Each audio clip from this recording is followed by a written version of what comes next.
Alright, hey guys, it's Heather here with Underwater Panther, and I am struggling to stay warm this evening. It is freezing out here. I am going to keep my gloves on. Hopefully I can use my computer. Scrolling through my computer. It is very cold out here in Indiana. I am in my industrial shed and there's no heat besides the space heater in front of my face and my electric blanket. So I am cold. That's what's going on. Hopefully you can hear me well enough. I am going to take a quick drink of coffee. I have been preparing for this video for a few days, 2 days, Friday, I think since Friday. So, probably a day and a half. Yeah, that's pretty warm still. I need to, I just got protein powder or something. I need to stir this up a little bit better, sorry. And it's still very, very warm.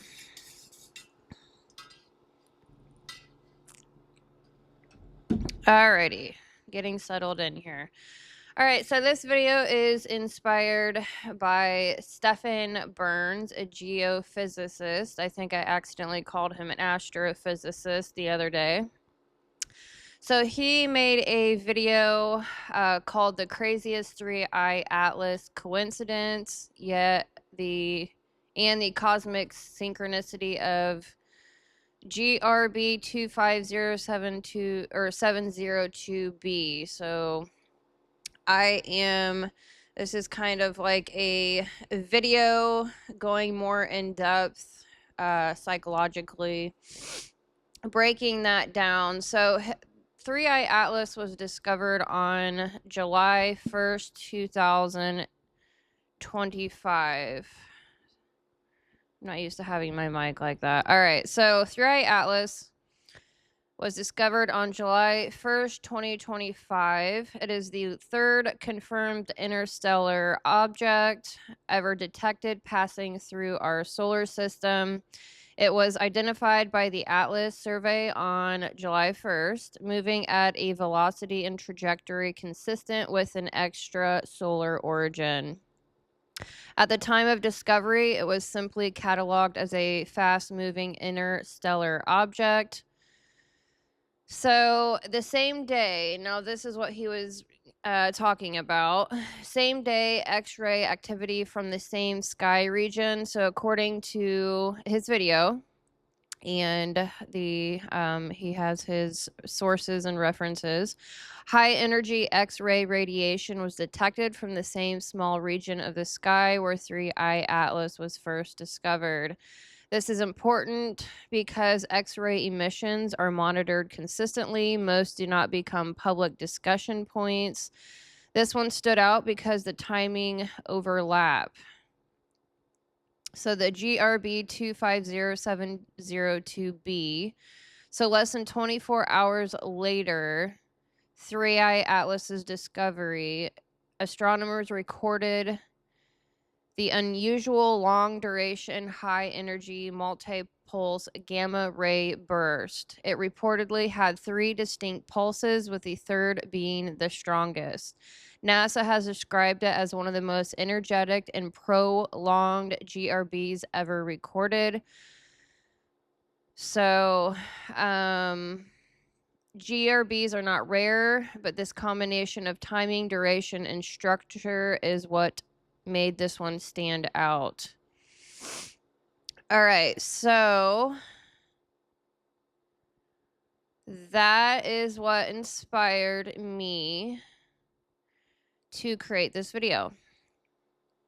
All right, let me get a little more organized, comfortable. Okay.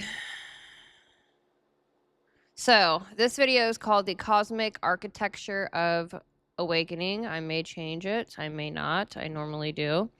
So something rare is happening in the sky and something equally rare is happening in the psyche at the same time. So I get into astro-psychology, indigenous teachings, I spent all of 2025 doing a lot of genealogy, ancestral, generational trauma work. So I have created my own series on indigenous teachings according to Cherokee, Choctaw, and a couple of other tribes I am affiliated with. So I'm combining many, many, many different systems together, Hermeticism, you name it, personality types, polarity integration, power dynamics, systems. That is what I am interested in on a global and individual level.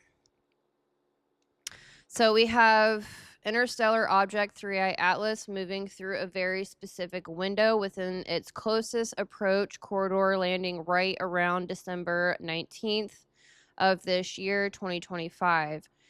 And we're also moving straight into the winter solstice. So there's multiple things going on, and I want to break them all down. This is going to be probably a very long video. All right, so now listen carefully because I want to set the container cleanly. I'm not here to reinterpret Stephen Burns' scientific work, and I'm not here to tell you what 3iAtlas is. I'm not doing alien fear. I'm not doing prophecy. I'm not doing internet rumor cycles. What I am here to do is add the layer most people can't name, the psychological and archetypal layer. Because whether you're a skeptic, a mystic, or someone living in the middle, the emotional intensity around this is real. The fixation is real and the nervous system response is real. And the psyche doesn't activate like this randomly. What's been shared about this moment is extraordinary on a physical level. The timing, the geometry, the pulses, the sheer improbability of the alignment people are tracking. And here's the question I do care about. Why is the collective reacting like this right now? Why does this feel loaded? Why does it feel like this matters even for people who don't know anything about astronomy or astrology or psychology, etc.? And this is where depth psychology becomes the missing key. So I love that Stephen Burns is into Carl Jung. He really, really goes deep. He's into the indigenous teachings. He is very, very connected with Mother Earth. He is also like, my mind goes out there, but his mind goes probably further than mine. I am absolutely amazed. Absolutely love his work. I am so thankful for his work. I am so happy he's getting the collective more interested. I gotta get my foot into this electric blanket. Give me 1 second. It's starting to get freezing, and somehow I got my foot out. All right. So yes, I am fighting absolutely freezing weather. Yeah, so it's 14 degrees and it's going to get down to 0 degrees. So that's why it's extra cold. All right, so I wanted to get into the synchronicity. He mentioned it, and I'm excited. I love Carl Jung myself. So, synchronicity. Carl Jung had a name for this, which is synchronicity. Not coincidence, not prediction, not cause and effect. Synchronicity is the meaningful alignment in time, where an outer event and an inner psychological state mirror each other symbolically. So when people ask, is 3iAtlas causing something? I would say that's the wrong question. The right question is, what is being constellated in the collective psyche? That needs a sky symbol to hold it. Because during periods of transition, paradigm collapse, institutional distrust, technological acceleration, identity fragmentation, the psyche externalizes meaning into the heavens. Not because the sky controls us, but because the mind needs a mirror when the old story stops working.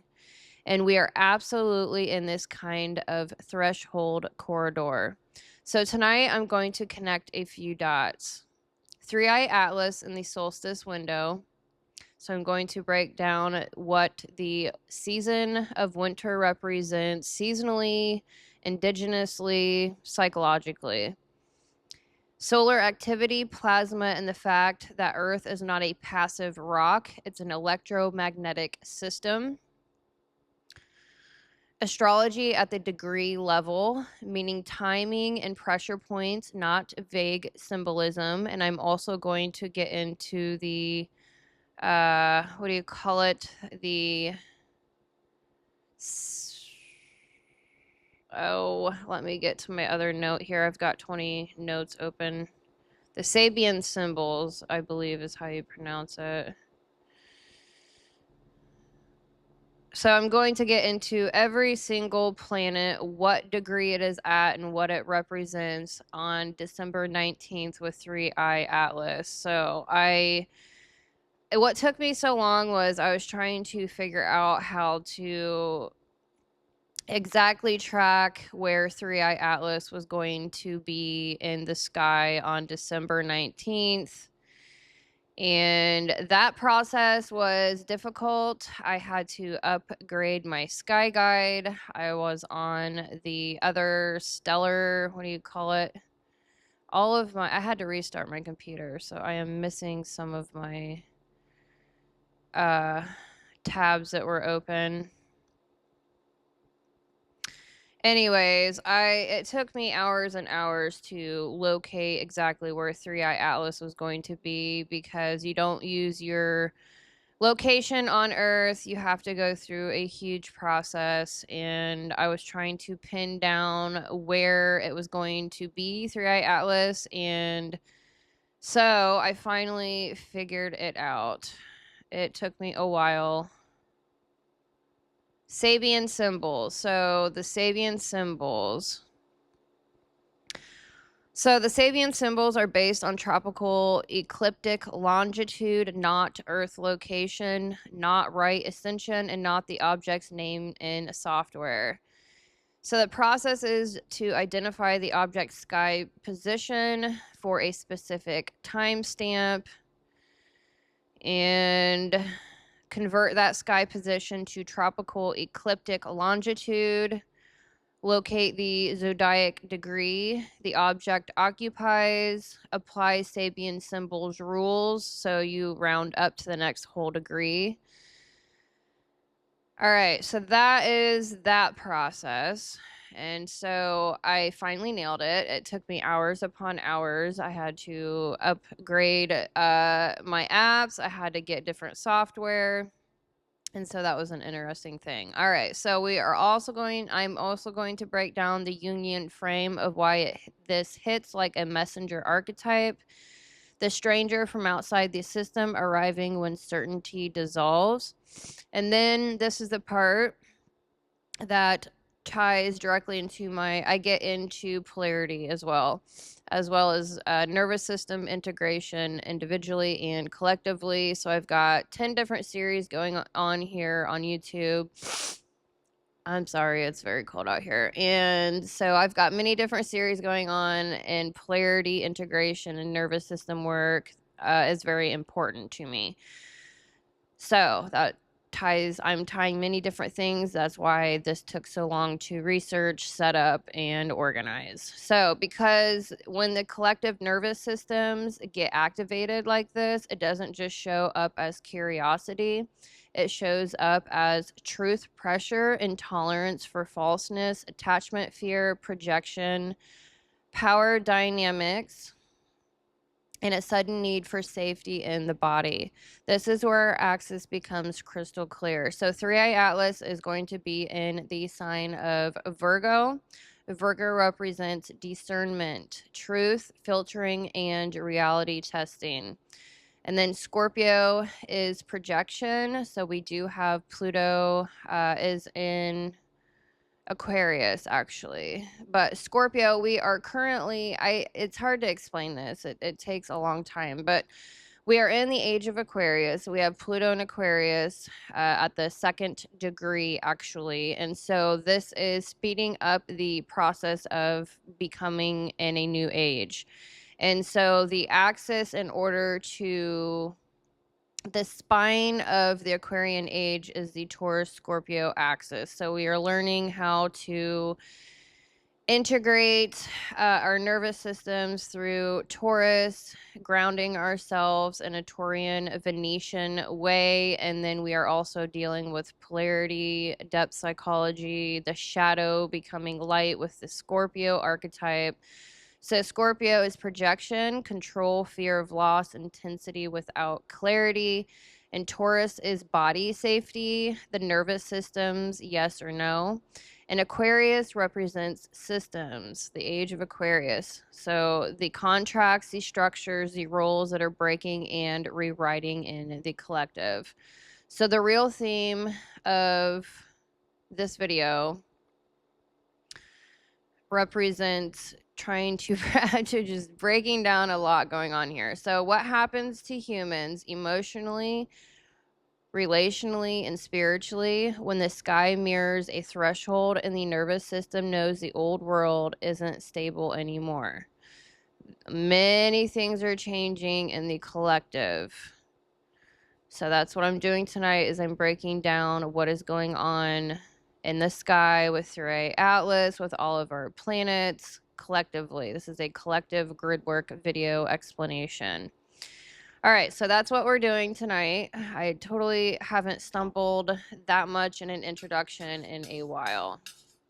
My goodness. Okay. So this is not just hype, this is architecture. All right, so Jung called this synchronicity, not coincidence, not prediction, but meaningful alignment in time between our outer events and inner states, as above, so below, right? We'll break that down a little bit as well. So the real question isn't, is this dangerous or is this alien?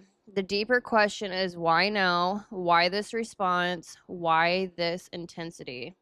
When planetary geometry tightens, inner and outer events align. Psyche mirrors the cosmos. Synchronicity explodes.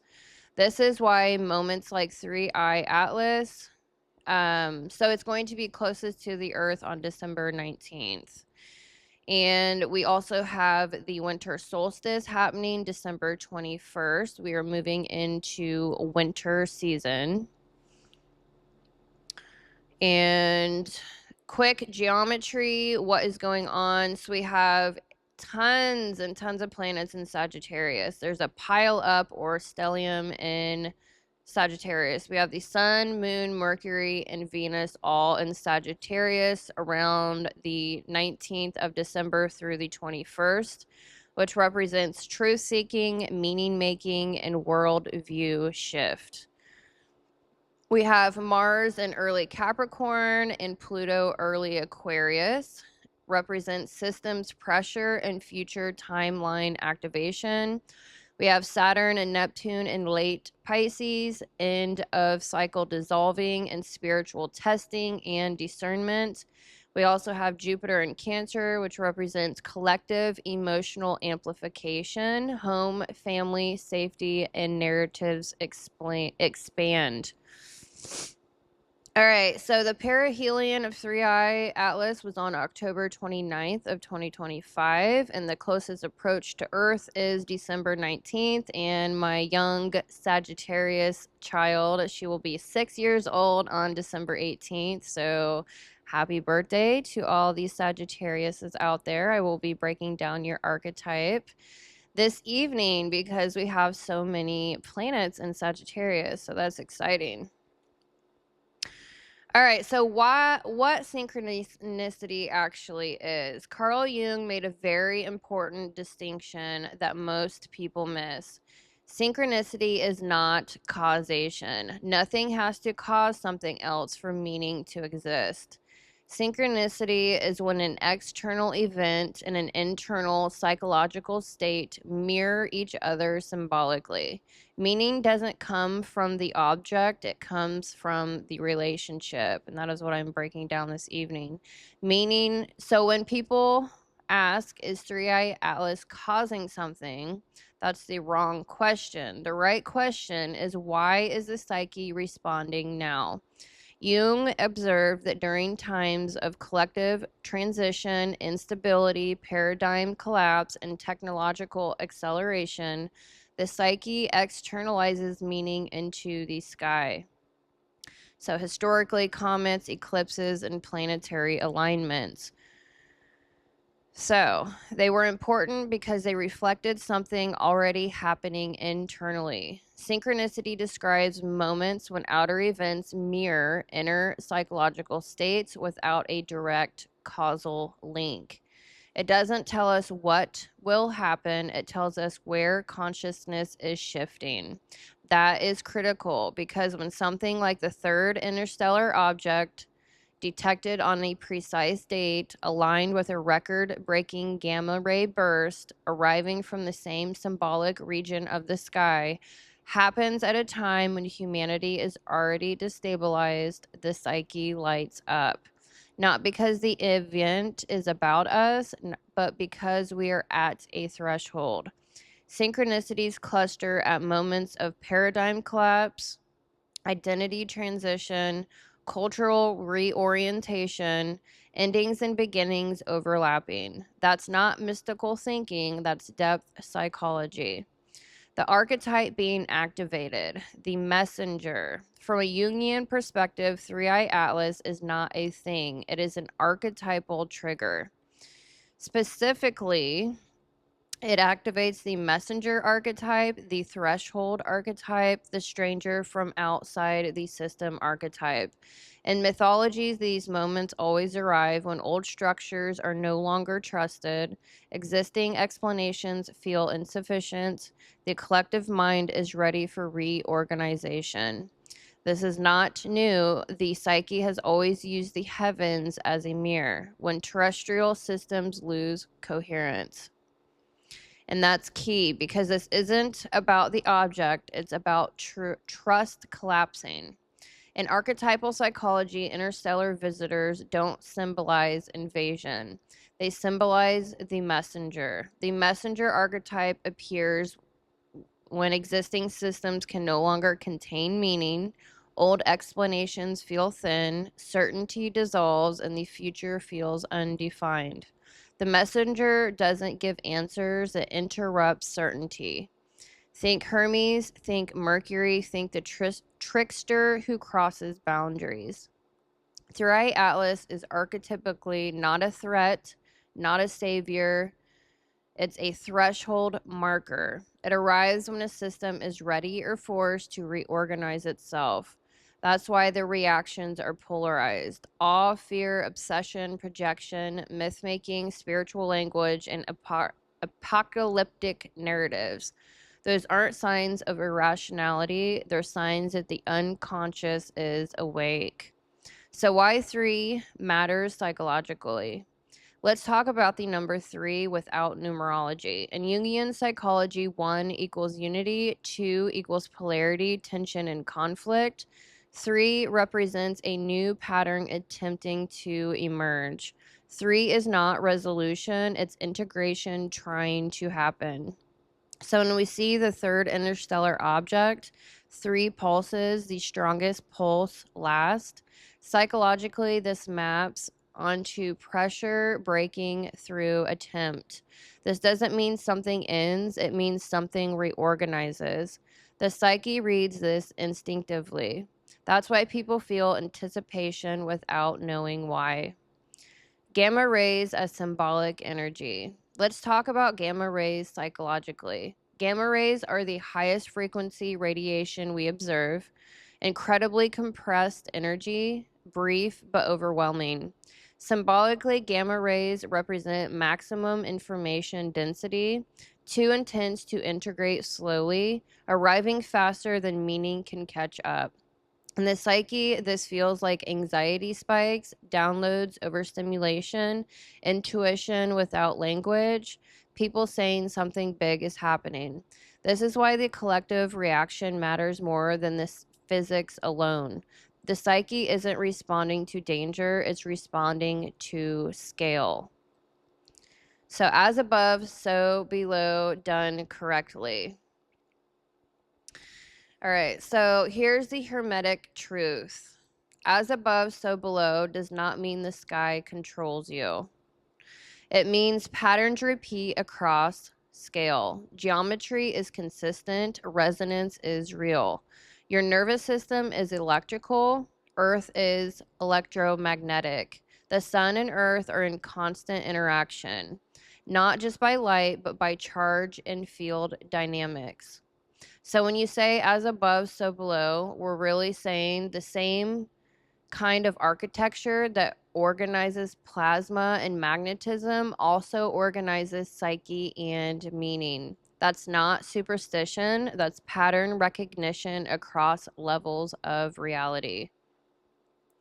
So, why Earth is not passive and never was, and this is a huge reason why I am so appreciative of Stephen Burns, because he is really bringing the collective into understanding Earth, honestly, as a living organism, not just a rock.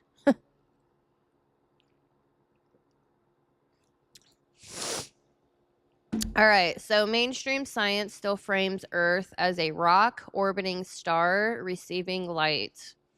That model is incomplete. Earth is electrically alive, magnetically responsive, in constant plasma exchange with the sun.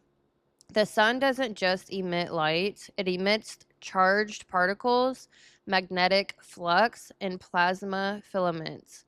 Earth responds in real time through the magnetosphere, the ionosphere, and the Schumann resonance. This is why nervous systems spike, sleep patterns change, anxiety rises, intuition sharpens, and creativity surges. The planet is talking to us through our bodies. Mainstream language often frames Earth like a dead rock receiving sunlight, but lived reality tells a different story. Humans respond to environmental shifts, seasonally, magnetically, electrically, whether we admit it or not. And the nervous system is not philosophical, it's responsive. So when people report sleep disruption, emotional rawness, sudden clarity, intolerance for false structures, and waves of anxiety, and ways of inspiration, that doesn't automatically mean something paranormal is happening. It means a system is sensitive and we're in a threshold corridor. This is one of the reasons cosmic events become collective containers. They give the psyche somewhere to place awe, grief, uncertainty, hope, dread, and anticipation. Not because the comet is doing it, but because the psyche is ready to reorganize. Sunspots, plasma, and the nervous system. So sunspots are not cosmetic. They represent magnetic instability. When solar activity increases, Earth's magnetic field compresses, plasma interacts with the atmosphere, and electrical charge changes. The human nervous system is electrochemical, which means solar activity affects cognition, emotion, and perception. This is why people can feel overstimulated, emotionally raw, mentally accelerated, suddenly clear about truth, and unable to tolerate false structures anymore. This is not mass hysteria, it's biological resonance. So, why this moment feels so charged? I've got hair sticking up, it's annoying. All right, so why this moment feels so charged collectively. The collective nervous system is already strained. We're living through institutional distrust, identity fragmentation, information overload, spiritual hunger, and technological acceleration. Events like 3iAtlas become symbolic containers. They give the psyche somewhere to place meaning. This isn't regression, it's meaning seeking. When people say this feels important, they're not saying this will end the world, they're saying the old frameworks are breaking. All right, so now I'm going to get into winter. Seasonally and psychologically and through indigenous teachings. So before we even touch the geometry and astrology, let's talk about the solstice psychologically. The winter solstice is not just the shortest day, it's the symbolic threshold of descent. The moment where darkness reaches its peak and the return of light begins. This is why the solstice has always carried the same core theme across cultures: the turning point, the reversal, the seed in the dark. Psychologically, winter is the season that confronts the ego with a reality it hates. You can't force the light. Winter forces simplification, honesty, conservation, the ending of performative energy. I need a coffee break. I'm going to be struggling with the space heater in my voice and the absolute freezing. All right, so this is why in-depth psychology terms winter is a collective underworld season, not depression, but descent, a move away from external certainty and into inner truth. And when something from outside the system shows up in that corridor, an interstellar object, a cosmic anomaly, something that destabilizes scale and certainty, it hits the psyche like a bell. Because the psyche is already primed for threshold language. So the solstice acts like a magnifier. It doesn't manufacture meaning, it amplifies meaning. That's why this doesn't feel like trivia, it feels like a threshold. Indigenous seasonal lens.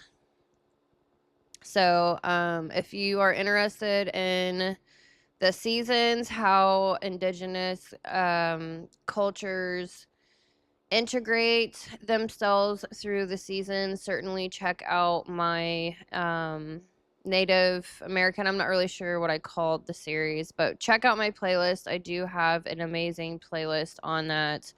I created a mandala, and it breaks down the 4 directions extremely deeply. I layered on many different cultures, layers of meanings throughout the 4 directions, including the 5th internal sacred flame, the ether. It's represented differently in cultures, but they all align. So if you want to know more about that, check that playlist out. I am going to break it down a little bit here, but not as in depth. So, indigenous seasonal lens. Now, here's a respectful way to bring in the indigenous wisdom. So, winter teaches stillness, listening, conservation, truth without ornament, and the sacred intelligence of timing. And many traditions use the directions not as aesthetic symbolism, but as orientation. Even the Egyptian pyramids understood the 4 directions. So it represents, where am I standing? What season am I in? What is the medicine of this phase? So the solstice corridor becomes a psychological teaching. Don't chase certainty, develop orientation. Don't demand answers, build discernment. Don't amplify fear, strengthen the container.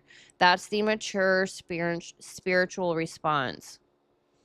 Entering the north gate, the winter solstice. Wisdom, discernment, the superego, and the breath of higher law. So, all right, so we're not talking about the east. That is spring. That is the beginning. This is not rebirth. This is not ignition. This is not a beginning.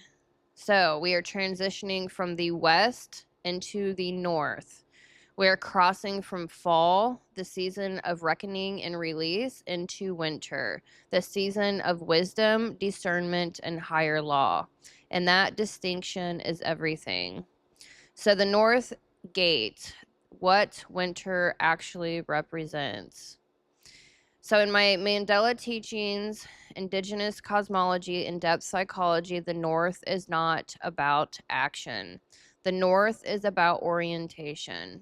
Winter is where movement slows, noise drops away, judgment matures into discernment, and truth is no longer argued, it is recognized. The North governs the superego. So I do layer on the four sides of the mind with the directional orientation. So the East is the ego, South, the subconscious, West is the unconscious, and the North is the superego in my system. So the North governs the superego, not as punishment, not as control, but as ethical awareness aligned with natural law. This is where conscious stops performing and starts listening. Superego is often misunderstood. When it's unintegrated, it becomes inner criticism, moral rigidity, shame-based shoulds. But when integrated, the superego becomes wisdom, ethical clarity, spiritual responsibility, and the ability to choose what is right even when it is not easy. This is the North Gate work in winter. Not purity, not perfection, but integrity.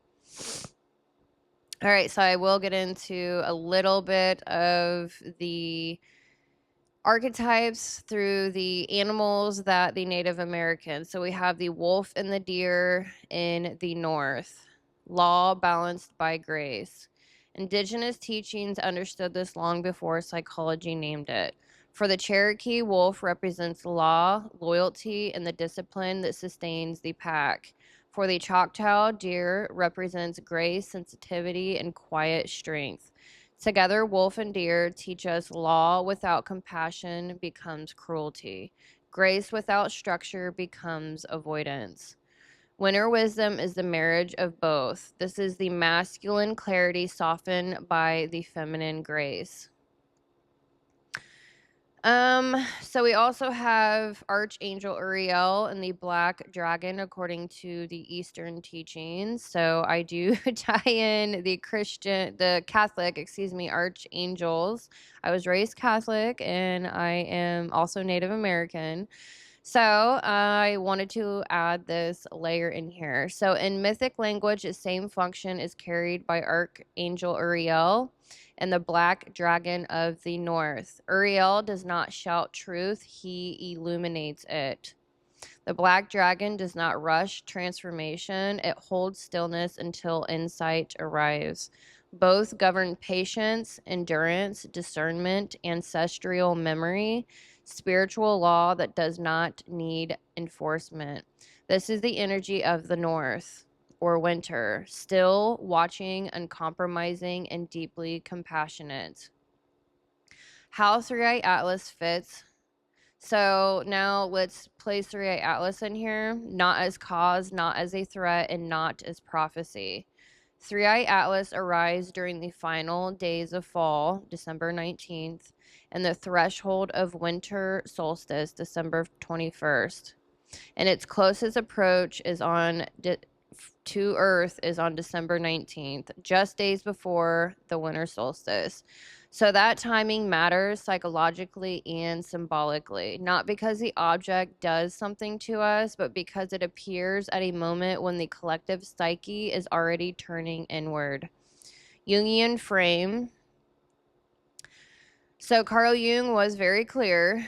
Synchronicity is not cause and effect. It is meaningful alignment in time between inner states and outer events. All right, so the geometry. Now I'm going to get into the geometry. All right, so we have a Sagittarius concentration of the Sun, Moon, Mercury, and Venus, which represents meaning-seeking, worldview reorientation, belief systems under pressure. Mars and early Capricorn, systems stressed, future timelines activating, and structures demanding integrity.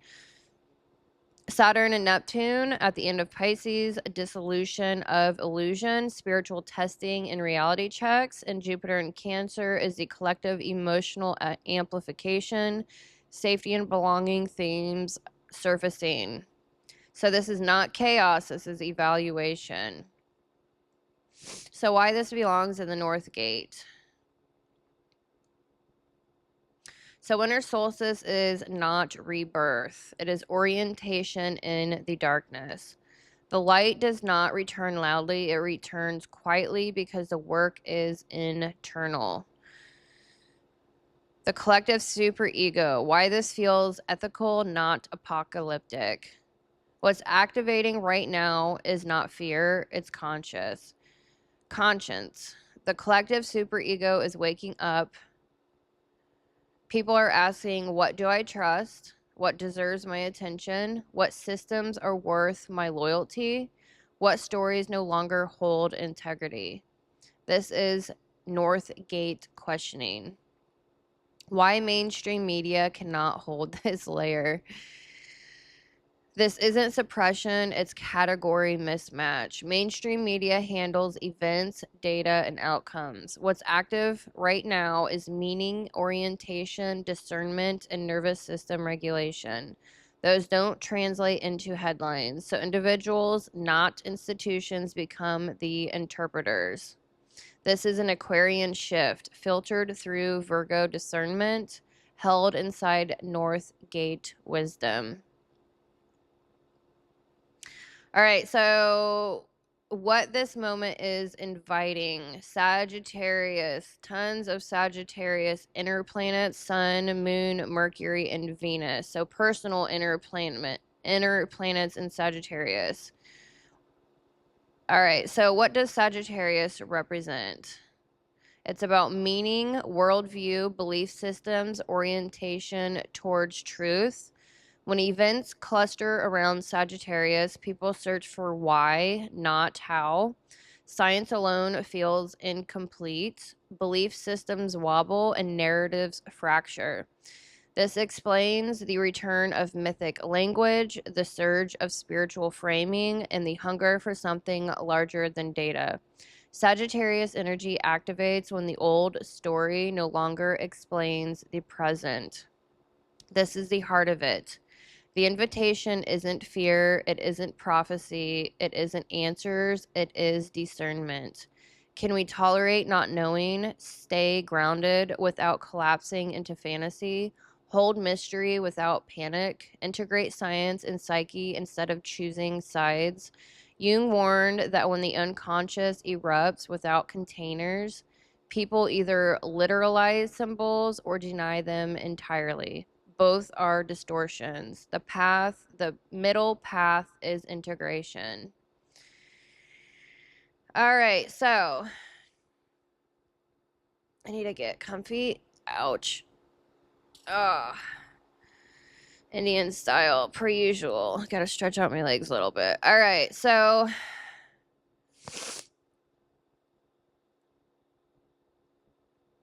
Sagittarius is the final sign before the winter solstice. It spans late autumn and is a threshold into winter.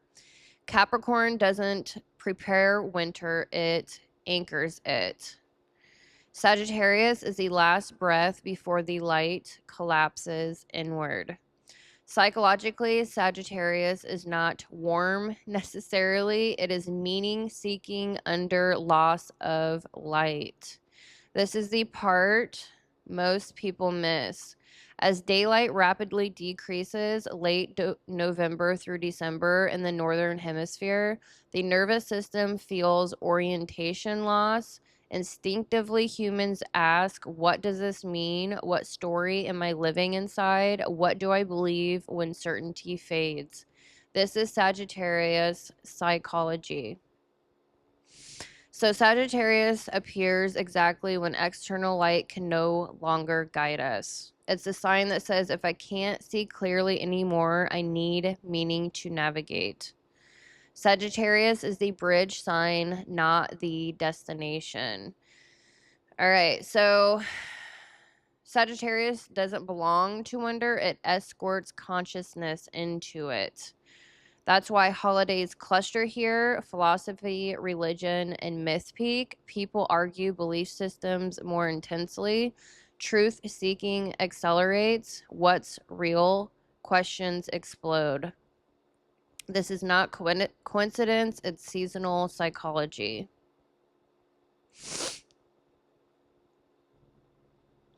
So indigenous and mythic systems agree. Across cultures, the period before winter is when elders speak, stories are told, laws are reviewed, myths are repeated, and meaning is preserved for survival. Why? Because winter kills what lacks meaning. Sagittarius is the carrier of the story that must survive the cold. Yes, surviving the cold. I am definitely trying to survive the cold at the moment. All right, so Sagittarius is the meaning crisis entering winter, and Capricorn is the embodiment of what survives.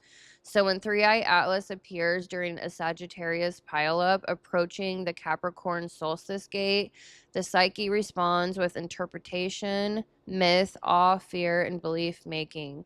Not because it's irrational, but because this is the time of year humans are wired to orient meaning before darkness. So the winter consciousness arc from Sagittarius to Capricorn season to Aquarius. Winter is a state of consciousness, and consciousness doesn't collapse all at once, it moves in stages.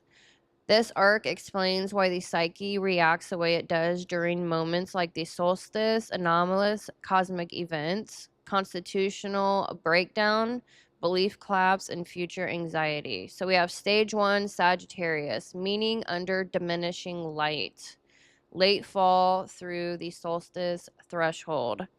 Psychological function, orientation through meaning. Nervous system state, searching, anticipatory, and activated. Core question, what does this mean? Sagittarius governs the last external horizon. As daylight rapidly declines, the psyche loses a visual certainty. When the world becomes less legible, the human mind compensates by seeking meaning. This is why Sagittarius energy surges just before winter.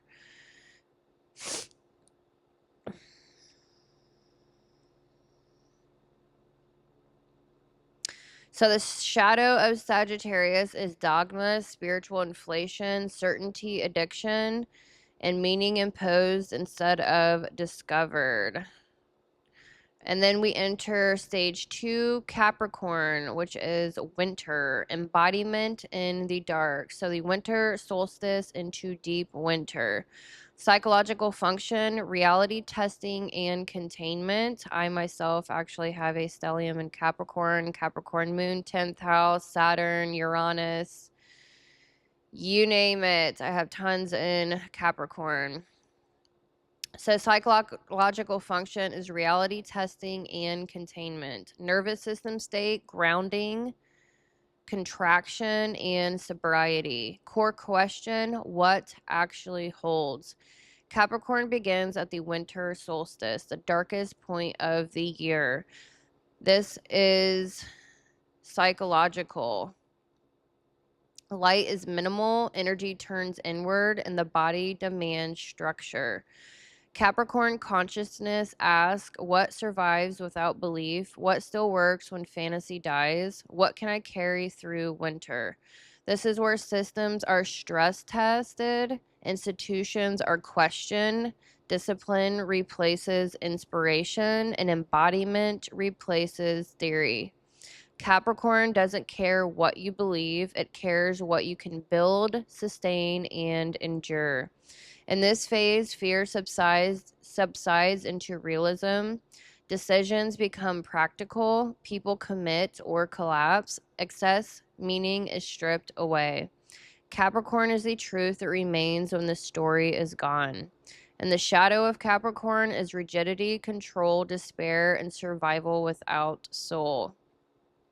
And then we have stage 3, late winter into pre-spring, is Aquarius, repatterning after survival.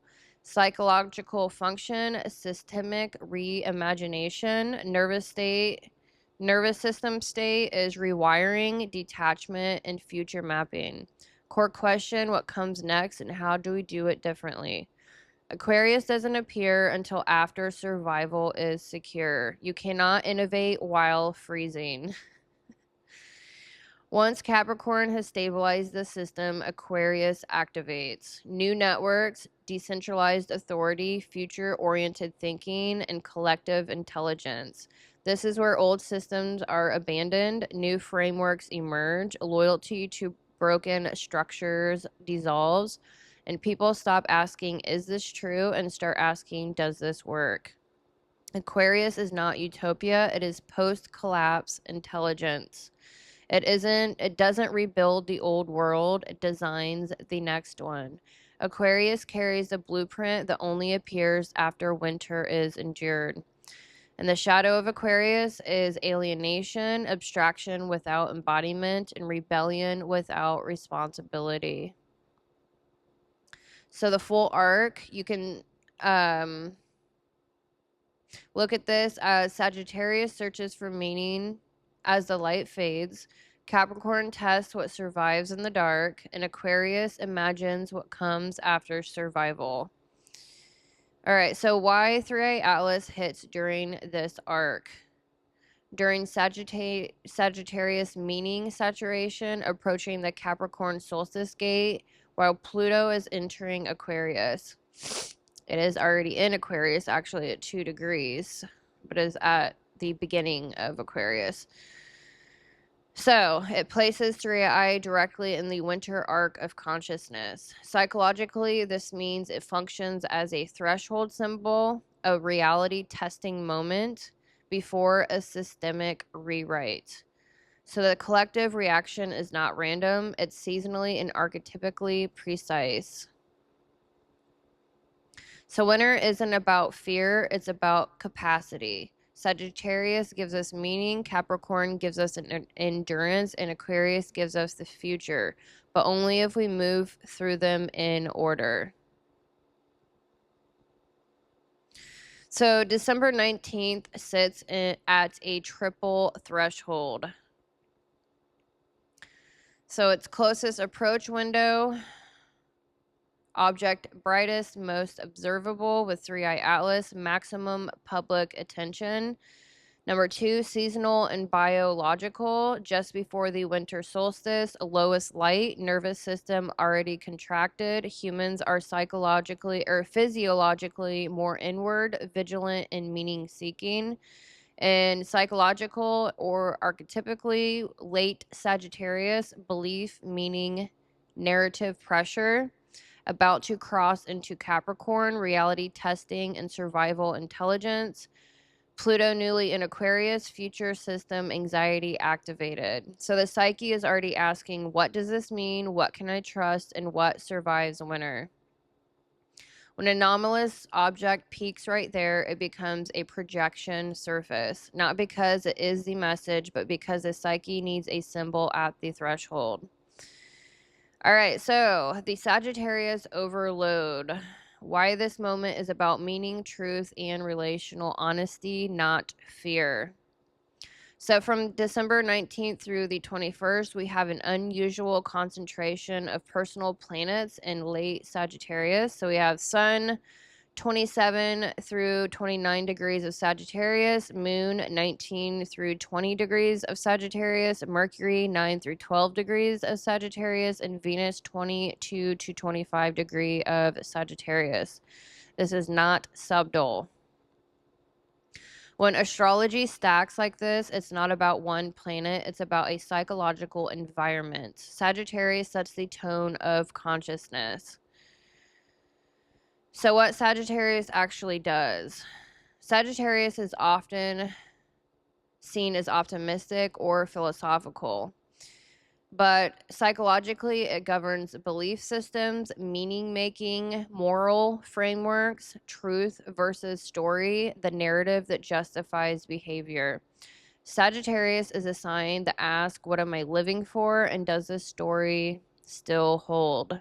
So when you see the Sun, Moon, Mercury, and Venus in Sagittarius, the psyche does not tolerate half-truths, emotional evasion, relational ambiguity, stories that no longer match live reality.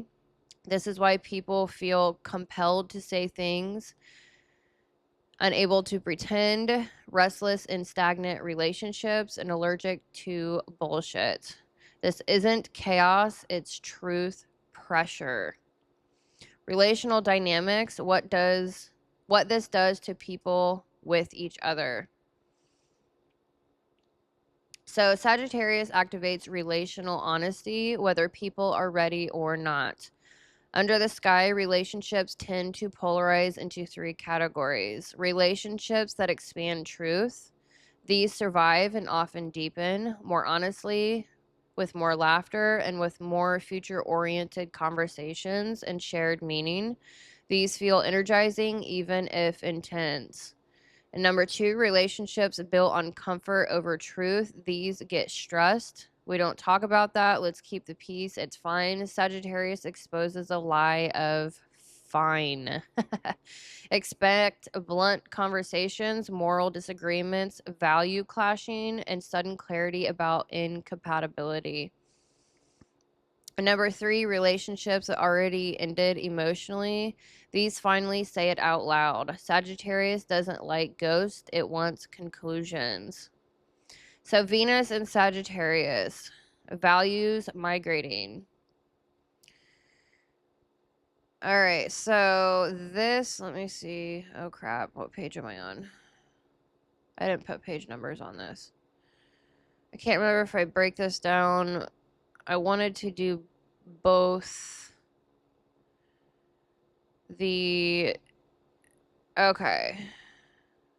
I'm going to have to scroll back up here. All right, so now I'm going to briefly break these down, and then I'm going to get into the Sabian symbols. All right, so Venus here says, if it doesn't align with my truth, I can't desire it anymore. This shows up as changing relationship standards, redefining love, leaving dynamics that require self-betrayal, and attraction to honesty over intensity.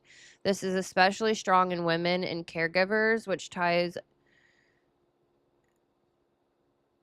directly into December 18th. Sagittarius energy often incarnates through truth tellers.